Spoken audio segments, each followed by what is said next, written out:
that the high priest, the Kohen Gadol, would go into the Holy of Holies and essentially almost hotbox it, to use that. Is that definite? Meaning, is that conclusive? I know Rabbi Harry has That's right. Rabbi Harry Rosenberg, good friend of mine. He's the expert on this stuff and on DMT in particular. But is that an accepted perspective? Oh, yeah, it's 100%, yes.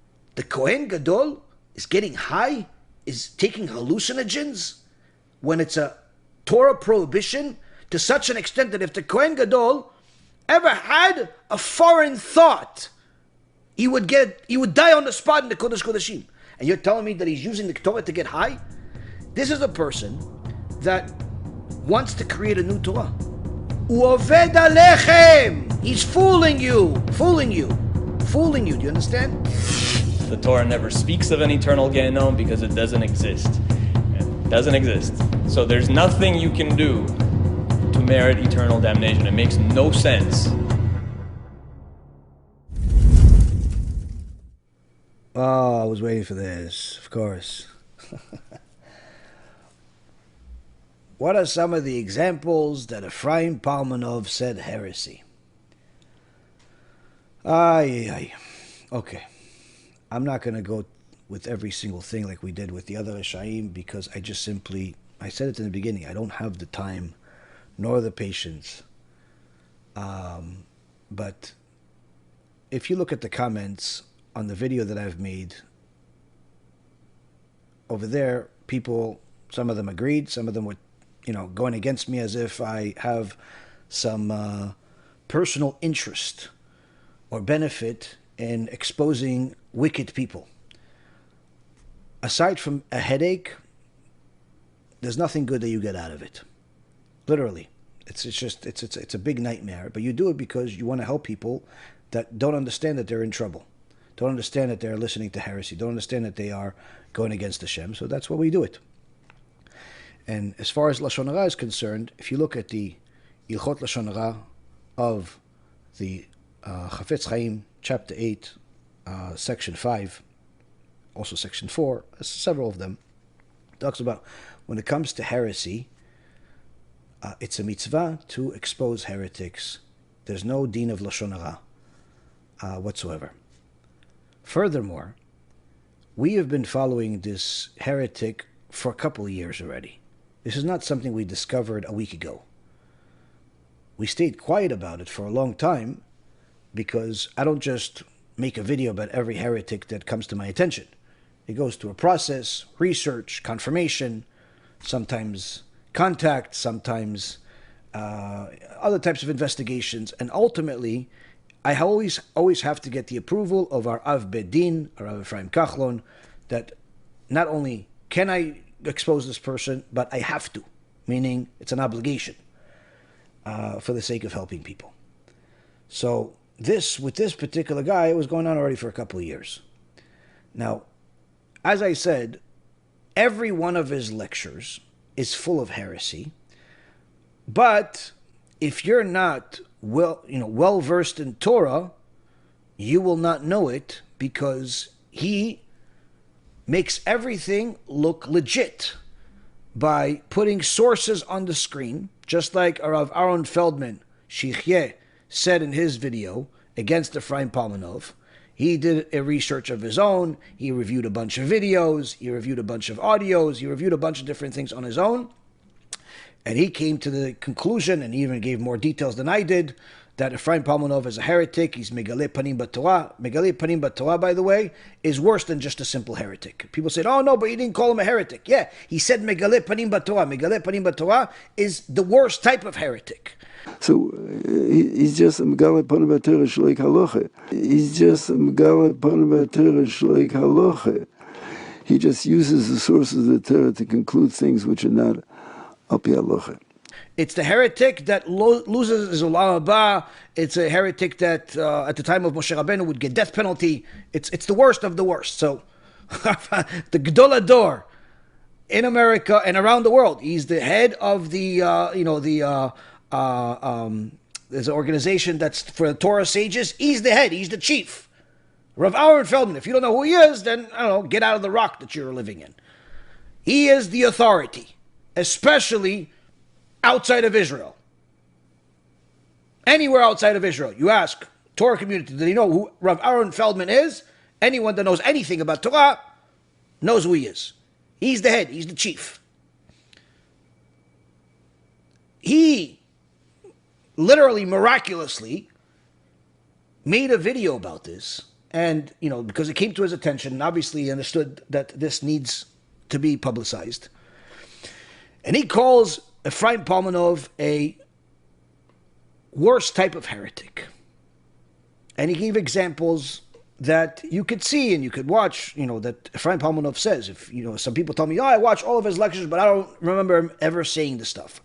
That's because you either don't remember or you're not well versed enough in Torah to know that what you're hearing is heresy, because he gives you the illusion that the source that he presents agrees with the conclusion that he tells you. And it's the exact opposite. He gives you a source to make you think that the conclusion is what he says. But it's not. To give you an example, he says that Gehinnom is 12 months because Resh Lakish said it. But anyone that studies Gemara, anyone that studies Torah in general, and has studied that particular topic, knows not only that there are many sources, literally thousands and thousands of sources that speak about Gehinnom being eternal, those sources in the Chumash. That's where Korach is until this day. The sources is in the prophets, like Isaiah. Look at the last verse. The sources are in the Mishnah, in the Shulchan Aruch, in the Gemara, in the Zohar. It's everywhere, including Resh Lakish himself saying in a different Gemara that it's eternal. So how come in one place he says it's 12 months, another place he says it's eternal? Because there are two different types of sinners. There's a sinner that's called Israel, meaning he's a sinner, but he still keeps the Torah and mitzvot, he still keeps Shabbat, he still is not a heretic, he's still not committing sins that would remove him from being part of Am Yisrael. So he's still Israel, but so therefore his sentence can be maximum of 12 months for whatever sins he's made. But then there are people that have removed themselves from Israel, such as a person that died a Mechalel Shabbat, or he died a heretic, or he died a idol worshiper, or adulterer, or different things that have remove a person from Klal Israel, and they lose their Olam Haba, which includes wasting seed, by the way. Not, they still part of Israel, but they lose Olam Haba. But nonetheless, those people are not part of Israel. Now, Efraim Palvanov doesn't say that. In fact, what he says is that anyone that tells you that God punishes for more than 12 months that means God is evil. This is literally his words. To believe in eternal damnation is to believe in an evil God. There's no other way to get around it. There's no other way. Because that implies that God wanted you, and not just you, but millions of other people, to spend eternity in torment and torture and fire and sulfur and brimstone. Why? It makes no sense. It's literally his words. Now, I know you guys want me to make videos with taking little segments of his heresy and put it in there and show you that he says this and show you that he says that. And we've done that for other heretics in the past. I honestly just don't want to waste the time or the mental energy on doing that for a couple of reasons. Number one, it's because I know that for the people that listen to the truth and are looking for the truth, they don't need it. They don't need to see. If you think that I'm a liar, then don't listen to me. If you think I'm making this stuff up, then why are you listening to me? But if you think I'm telling you the truth, then that's enough. Even if you don't think you don't want to take my word for it, you think that Rav Aaron Feldman, the Gadol Ador, 93-year-old Torah sage, he has nothing better to do than to make a video about some punk that calls himself a scholar? Like, you think that Rav Aaron Feldman doesn't know the laws of Lashon Hara, the laws of heresy? You think you could just fool the Gadol Ador? You could just fool the biggest rabbi, one of the biggest rabbis in the world?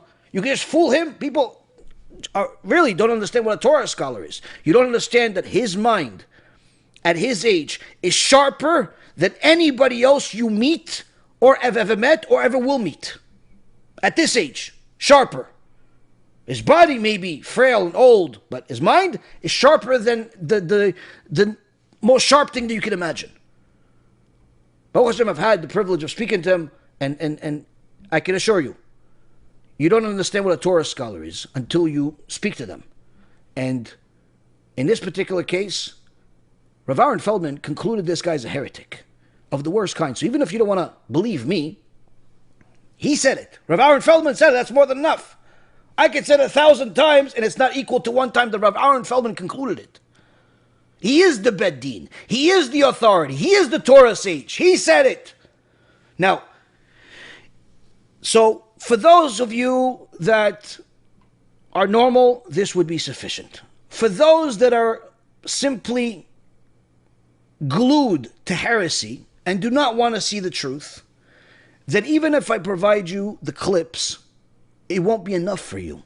Because I know this from experience when we did it with Manis Friedman, where we brought the clips of him saying things that are against the Torah, and people say, well, why don't you show us the whole video? And then we could judge for ourselves. What do you mean? Then it's not a clip anymore. Then I'm not going to add me saying 2 words and then him talking for 2 hours just in hopes that you will get those 30 seconds that I'm referring to. So people that don't want to see the truth, even if the truth gets thrown at them, it won't matter. It won't help. Anyone that wants to learn, for example, about the topic of wasting seed, we have a film called Tikkun Abrit. In there are 116 sources. 116 sources from across the spectrum of the Torah. Any one of those sources will show you that the article and the lectures that Efraim Palvanov made about the topic are heretical, are against the Torah, are stupid, are a lie, are a manipulation. Same thing goes with Gehinnom. We have a film with 172 Torah sources from Shulchan Aruch, from Mishnah, from the Zohar, from including Resh Lakish, like literally 172 sources. So you say, oh, but the Gemara Masechet Rosh Hashanah, page 16b says 12 months. Yeah, move another half a daf, 17a, and you'll see eternity. Like, if you're just going to pick one word out of a whole book, you can arrive at any word. But if you read the whole topic and understand the topic in a comprehensive manner, the way the Torah is learned, then you realize that, just like the Gemara in the Talmud Yerushalmi says, in Masechet Peah, we don't learn anything from just one source. We have to learn the entire source from different places. Masechet Shabbat, Masechet Brachot, Masechet Avodah Zarah, the Yerushalmi, the Bavli. Now this guy presents himself as if he is a learned person, as if he knows Kabbalah. He doesn't know Kabbalah. He doesn't know Torah. He doesn't know anything.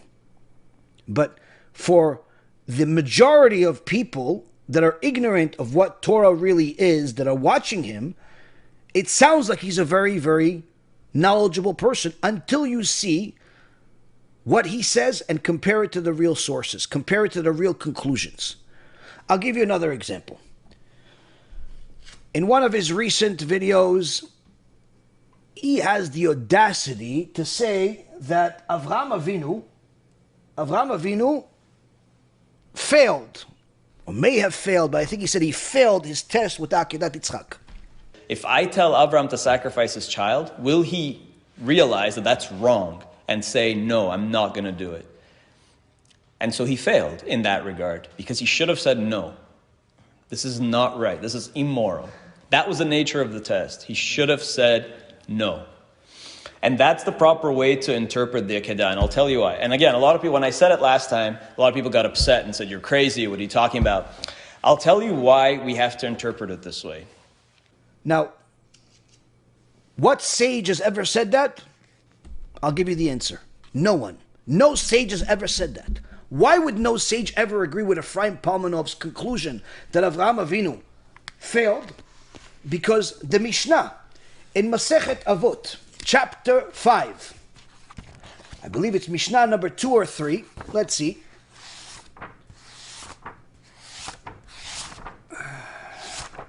Says the exact opposite.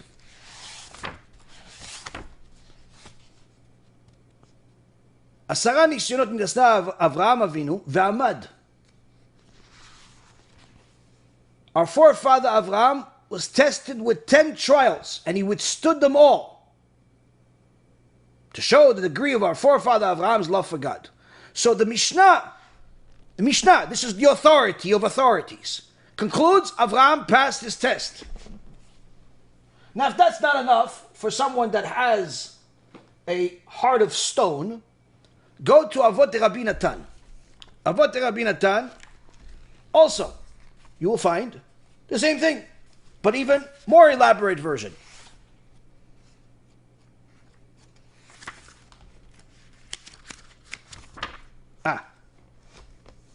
Avot Rabbi Natan,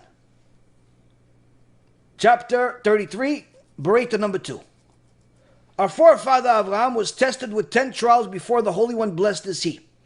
And in all of them he was found to be whole, meaning he passed all the tests. And in case you say, well, which tests are they? Maybe it's not considered the Akeidah Yitzchak. So the Bereta elaborates. These are the 10 trials.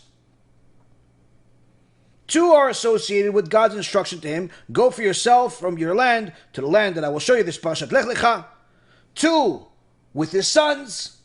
This is with the Ishmael and with the Akeidah. Akeidah Yitzchak. The Palvanov, the heretic, said Avraham Avinu failed the test. And then it continues with his wives and with the 4 kings and so on. The point, Rabotai, as we say in Hebrew, Oved Alechem. He's fooling you. He's fooling you.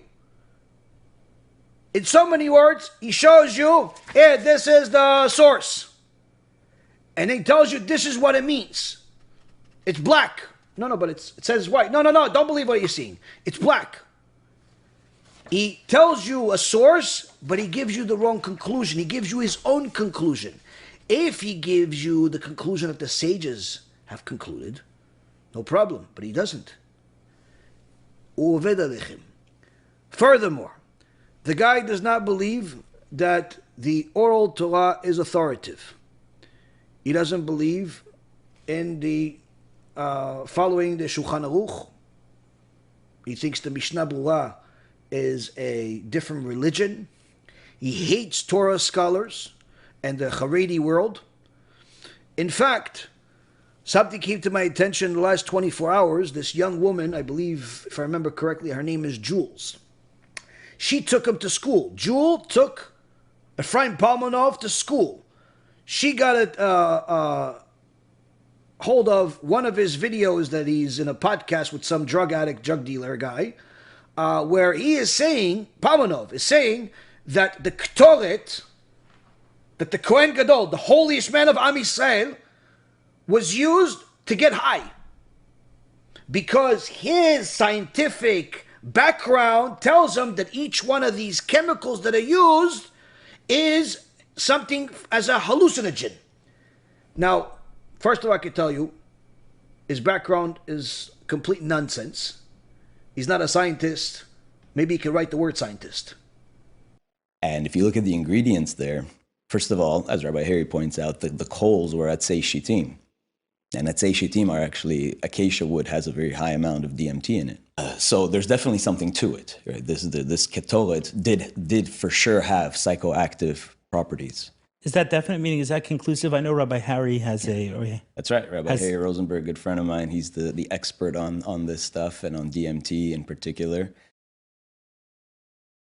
But is that an accepted perspective? Oh yeah, it's 100%, yes. The guy doesn't know what he's talking about, but he knows how to present things in a way that has such confidence, that has so much fluff, that you believe it's true, unless you're educated about the matter. So this young woman took what he said scientifically and proved how every single word that he said is a lie. Like, literally, it's mind-boggling how much nonsense comes out of his mouth. That the high priest, the Kohen Gadol, would go into the Holy of Holies and essentially almost hotbox it, to use that, and it would fill the room with smoke. And then our sages describe how he would see a vision of God, of angels, and things like that. The Kohen Gadol is getting high is taking hallucinogens when it's a Torah prohibition to such an extent that if the Kohen Gadol ever had a foreign thought, he would die on the spot in the Kodesh Kodeshim. And you're telling me that he's using the Torah to get high? This is a person that wants to create a new Torah. U'oved alechem. He's fooling you. Do you understand? He tells you Avraham Avinu is flawed. He failed the test of Akeidah Yitzchak. Even though every Yom Kippur we all cry and beg HaShem to give us another chance because of Avraham Avinu's merit. He has said in many of his lectures things that are completely against the world of Torah. And if that's not enough, there's a channel called Efraim Palvanov that there is a few recordings on there that he was recorded in a conversation, a dialogue with someone where literally, if you listen to what he's saying and you understand what halacha is versus what nonsense heresy is, it's clear heresy. So that's why I'll share with you a list of what you should read. Again, I'm warning you if you're going to go down this path. But if you're serious about truth, then read those books, and then slowly you'll start to understand. I'll give you a few to start with, and we can go from there. Anything after the Rambam is essentially a stringency. Again, you can disagree with the Rambam, fine. I disagree with him too sometimes. I don't agree with everything absolutely he says. You think that everybody should keep halacha. Well, which halacha? Do you want people to keep Mishnah Torah or Mishnah Brura? Because these are two different religions, completely different religions. You look at Mishnah Torah and you look at Mishnah Brura, these are two completely different things. They have almost nothing to do with each other. So which halacha exactly are you referring to? Because the Mishnah Torah is, today the Rambam would be considered a heretic, a reformed Jew. I have no idea what you're talking about, and I don't even know if you read my article. I quoted Sefer Hasidim, and I clearly said there that he says masturbation's prohibited. I made that emphatically, explicitly clear. So I don't know where you're getting, I don't know why you're twisting my words. I don't know what you read. It makes no sense what you're saying. And again, I quoted the Rambam as well as saying very clearly that it's prohibited. So I have no clue what you're talking about. Maybe you should read my article again. And if you go into the description over there, there's also like a PDF of different things that he has said, that he says. The point I'm trying to tell you is, for any Torah scholar, for any person that's knowledgeable in Torah, all you need is 5 minutes, if that much, to know that what he says is nonsense. 6 minutes to know that it's heresy. 7 minutes that he's dangerous, because he's doing it intentionally. And then you can just simply gather as much evidence as you want, but it's to no end.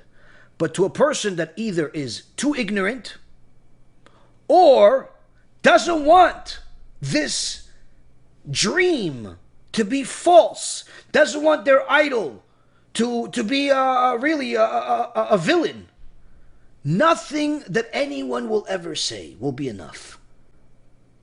Rav Aaron Feldman, the leader of Torah, says something, anyone that has a little bit of understanding of Torah immediately says, I don't even care to ever see evidence. That's enough. But for people that want evidence, like I told you, you can find it. It's there. But you need to know what the truth looks like, what the truth sounds like, in order to know how to identify falsehood.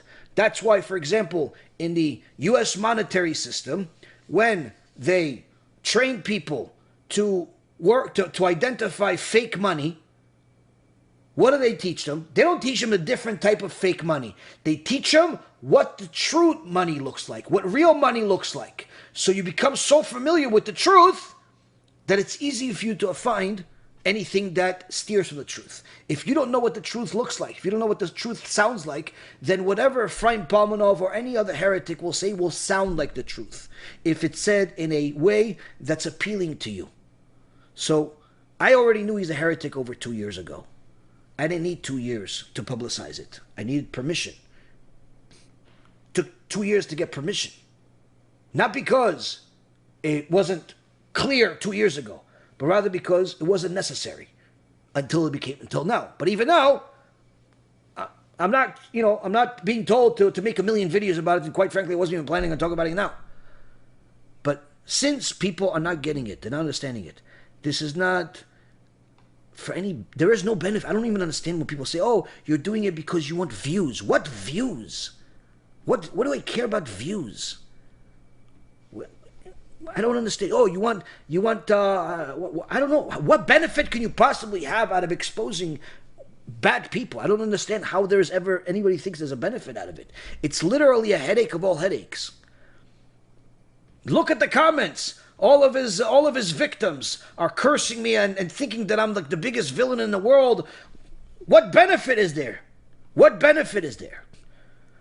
I'm not here to save those people that are glued to the tum'ah and will deny the truth even if it punches them in the face. They're a lost cause. This message is for people that are simply on the line, that almost have fallen into it. Those are the people that are savable. Everybody that's over there too far, there's nothing you can do. You could show, Moshe Rabbeinu himself can come and tell you Efraim Palvanov and Manis Friedman and all the other heretics are heretics and they're bad, and they'll still go with them. With Korach and Adato. They'll still go with them. Why? They're glued to the tumah. They're glued to the filth. They'll say, no, you're the bad guy. That's what the followers of Korach said. They said to Moshe Rabbeinu, you're the bad guy.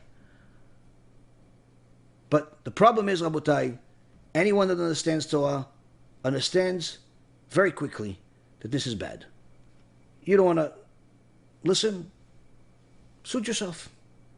Suit yourself. Do what you want to do. It's not unfortunately the type of world where we have leadership and authority that we can force people to do anything like they did at the time of Moshe Rabbeinu, the Sanhedrin. People can do whatever they want. You want to go listen to heretics. You want to go listen to idol worshippers. You want to go listen to liars. You want to be lied to. You want to feel good about it, feel like you're smarter. Go, do what you want. You want evidence? I provided you some. I provide you sources for some more. There's plenty out there. But again, like I said, if you don't know what the truth looks like, then you won't understand. You won't understand what a lie looks like. And for anyone that understands what Torah scholars are, what Torah is, everything that I said is not necessary. Why? Rabbi Yaron Feldman said it. That's it. That's the end. That's enough. Enough said. If you don't know what Torah is, then you'll say, "No, what does he know? Why should I listen to him?" All types of stupid things that people say. Do what you want. You've been warned. I did my job. I'm finished. I'm done. Now, your blood is in your hands.